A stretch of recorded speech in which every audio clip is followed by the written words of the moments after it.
Present. All righty. Hello, hello, hello, everyone.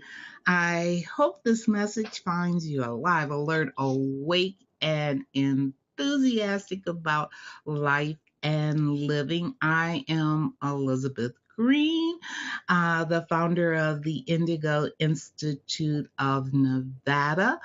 And as a spiritual teacher and guide, I work with all of you highly sensitive, natural born leaders to help you live your best life now.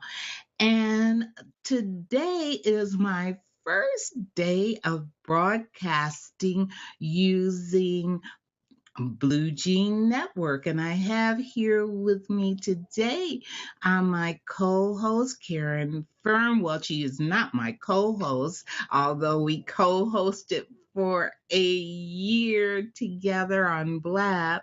I have her on as my first guest.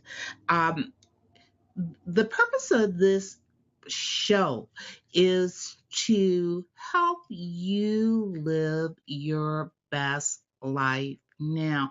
And I talk about indigos, and one of I wrote my book, Building Spiritual Muscle, which really highlights all of the traits of an indigo. But I think that it is important to highlight other people who are also indigos and their story. So if you don't relate to mine, you might relate to others. And I brought Karen on specifically to talk about money management because she is the money mindset coach, and I have learned so much about her and learned from her. Uh, One of the things that we're highlighting today are some of the traits that indigos have. First of all, welcome, Karen. Thank you, Liz. Thanks for having me on. Uh, Karen is in, where are Canada. you? Okay. And but she is originally from, why don't you tell us a little bit about yourself, Karen, where you are right now and where you are originally from? I was born in Guyana, South America, and at the age of 26, I came to Canada. So I'm in Canada exactly the same amount of time that I was born and lived in Guyana. So great. Okay.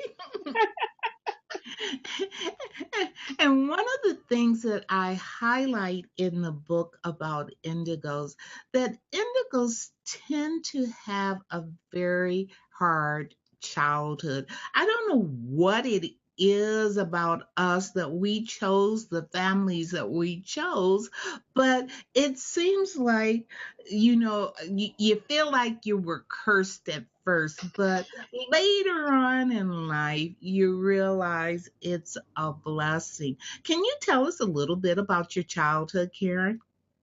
Yes, and even before I get into that, only yesterday my mom said to me, let's say that who we choose because I never looked at it that way. But yesterday she was saying to me what she prayed for before and while she was having me, and she is just watching those things unfold before her eyes, which was crazy, scary, and everything all in one, to hear this.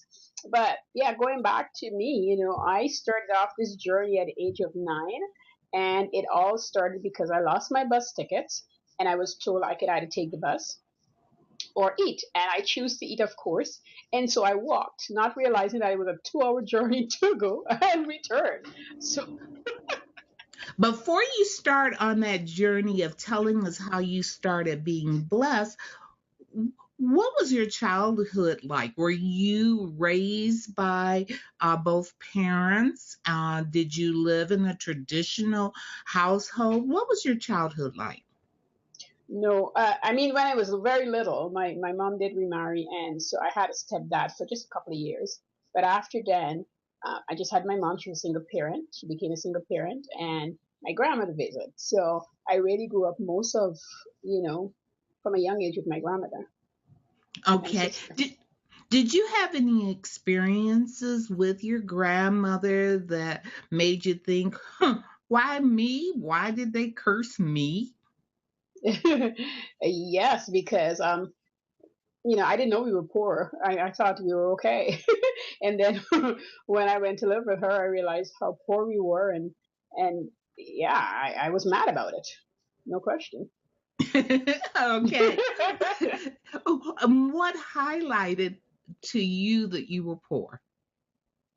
Well, we were sharing living space with another, and just where when I realized where we were, I was devastated and ashamed, and and all the things that go along with that. I'm sure anger played a big part in it, and just wishing things weren't the way it was, and trying to figure out ways to get out of it. Okay.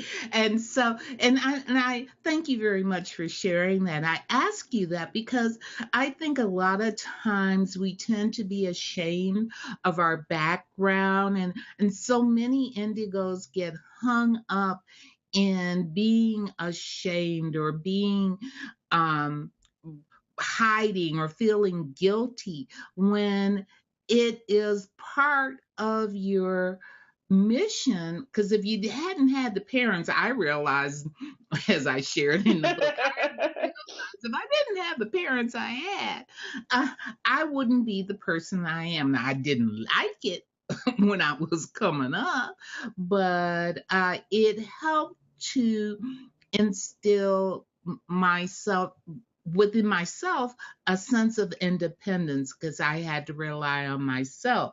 And I know, Karen, that um, started you on your journey by being raised by your mother, and you were getting ready, but being raised by your mother by herself, and you were getting ready to share how you first decided, hey, I'm not going to be poor anymore, so go. Yeah, because that really upset me that I have to choose on one thing or the other. And I spend my days walking back and forth, and through walking and talking to myself, I start figuring out that I am going to be responsible for me. And it hurt because I figured at that age I needed somebody to be responsible for me. It just wasn't so. So I took matters in my own hand and started to figure out how I'm going to make a dollar, because I was refusing to continue this journey. It was not going to happen. Okay. And And there how came did the you make a orange. and how did you start making money? I had an orange, and I shared it with a friend, and she loved it. And after her second segment, I said, "You need to buy the rest." And she did. And that was the beginning of my business journey. Now, out of one segment of orange, you started a business? Oh, yes, I did. Because what I recognized was people really enjoy what you're enjoying. You might not even realize it, but they do. And so the next day I contacted her. She was my neighbor, and asked her if she'd buy again. And she said yes. And I made it so that it seems like I always had the sweetest oranges.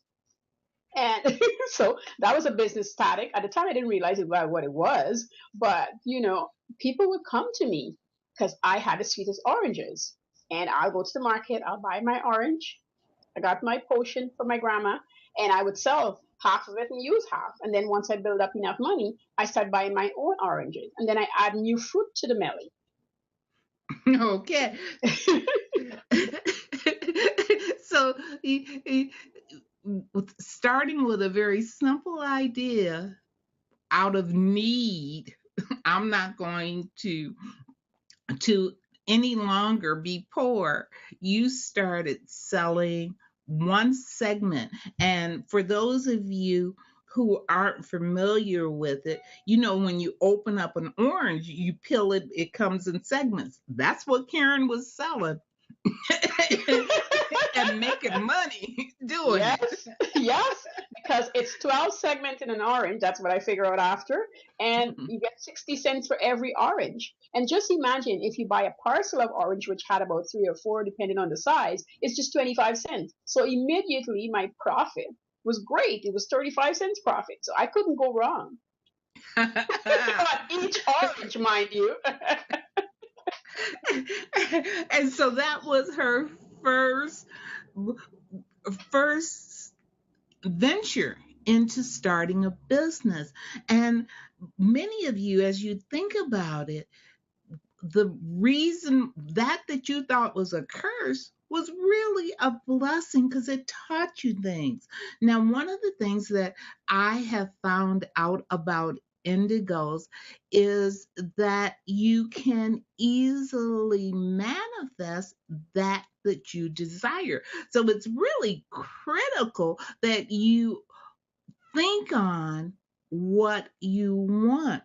Um, Caren, I know, manifested coming to North America. Would you tell us about that, Caren? Yes. Even when all this was going on, from the time I was little, I think my dad left Guyana when I was 5 years and 5 to 6, somewhere around there. But I had it in my mind that I was going to come to Canada. And so I used to talk about it. So when before my mom left, and I go live with my grandmother, she was so annoyed with me, just keep harping that one day my dad is going to come for me. I learned over time to stop talking about it because I used to be shot down every time I brought up the subject. But in my mind, I would not let go of it. I held that thought and that picture in my mind that I was coming here. And I couldn't tell you how, but I just knew it was going to happen because I hadn't seen him, no letters, no nothing, no contact. But my focus was on one day he'll come for me. And I wasn't even the person. She walked into him. And so when she saw him, she brought him the day. She said, "Here is what you've been wishing for." I was 16 at the time. And that's just to show you that your guides and angels will bring it about. It may not happen as soon as you expect it, but it will happen when you continually focus on what you want. I tell many stories in my own life where that happened for me, and I tell those stories in my book, commercial break, in my book. Great book, by the way. Thank you. Building spiritual muscle. It's one indigo's journey to selfhood. And that is why this whole week I am going to be bringing on other indigos or people who express the indigo spirit to tell you about their story and then also to share their expertise. Now, one of the things that I know that Caren does very well is how to manage money. You saw at a very young age when she was 9, she was already learning to manage money.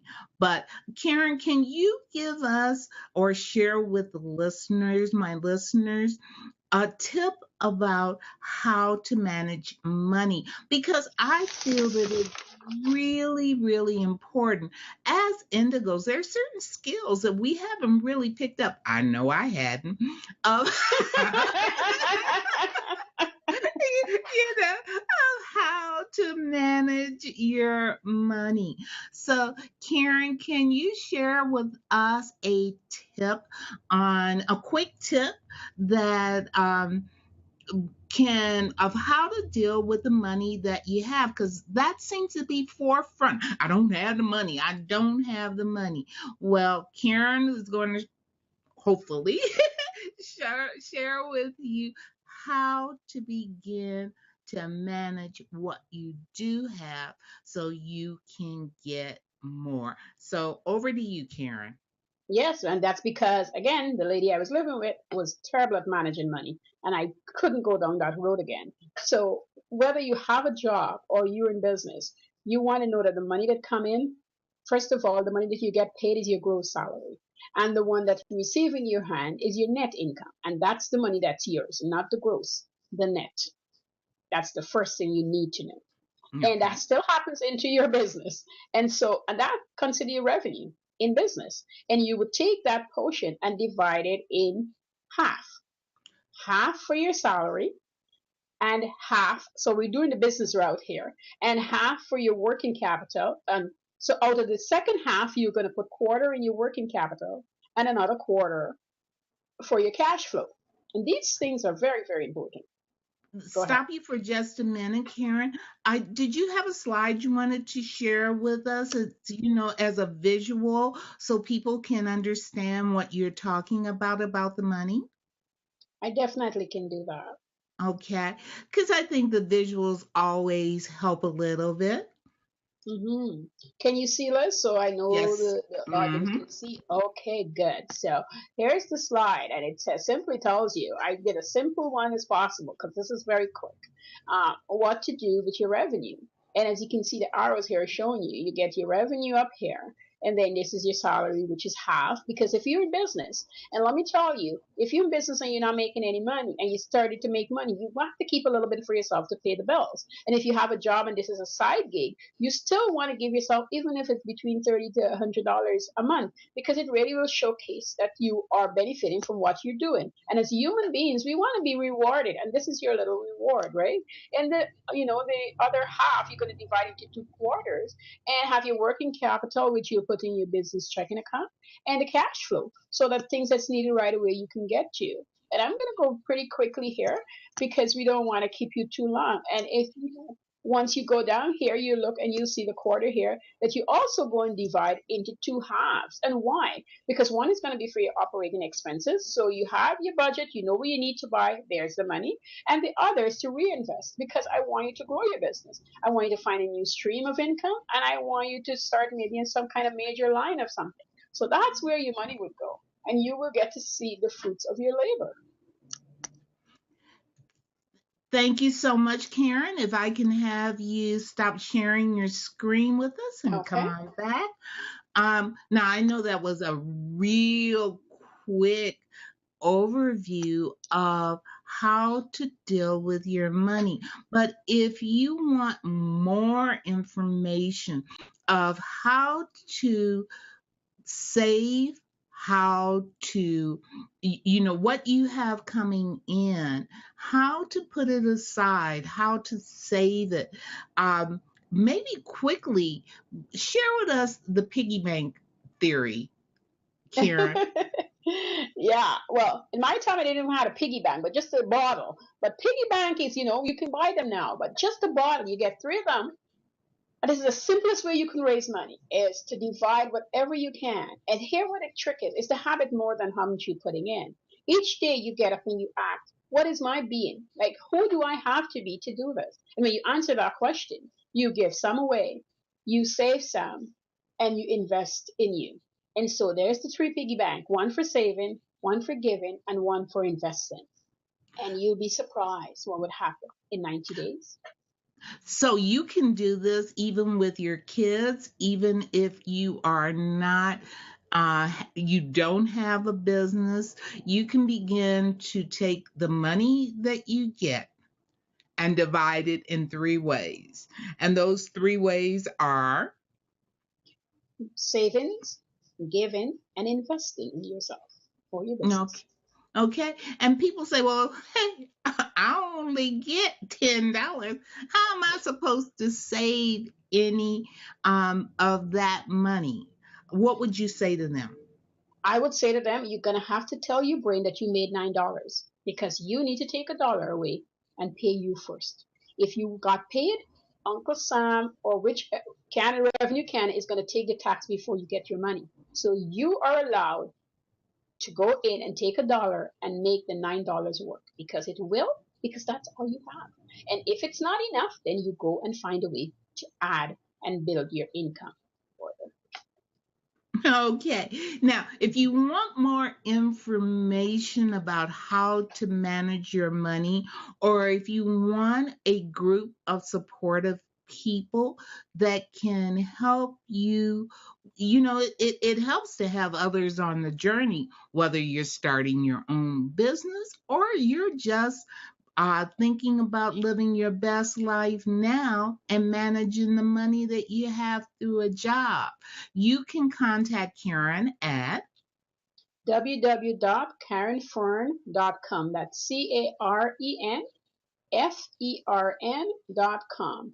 Or come check out our Facebook group. the entrepreneurial millionaire philosophy, because it's a philosophy in how we do things. It really Nope. is. Okay. And I will be putting both of the links on for you so that you can check out how and go further into how to manage your money. But Caren, I really appreciate you coming on for this short period of time. If I'm not sure yet, folks, if this is going to be a continuing thing that I'm going to do. I know that I am trying out this new program and I will be broadcasting all of this week. The time will be different depending on the person that I'm interviewing. I know tomorrow I'm going to be coming on at 8 a.m. Pacific Standard Time. Ouch. 11 o'clock Eastern, and we're going to be talking about parenting with Donna Threadgill. And then on Thursday, I have lined up.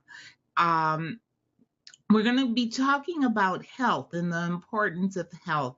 And I have Monica Bickerstaff that will be coming on Thursday to share information on that. But while I have this program and I'm trying to decide if this is a valuable resource for me to use and also a way of you getting the information that you need and want. Um, I really would appreciate comment below. Share it out if it is if you're finding this of value to you, and let us know how my first segment. And thank you, Caren. You are welcome. You're welcome. You're so welcome. for being my first guest. Um, and I thank you. Anybody who has watched it on Facebook, I didn't try today to monitor my Facebook uh, to feed, so I'm not sure who's over there. So, and I see that nobody has joined us on actually as attendees here. But Mhm. as we get rolling this week and I get more comfortable with using this program, I'm sure we will be having people who will actually attend live. So I hope that this tip, this strategy of how to manage your money has been helpful for you.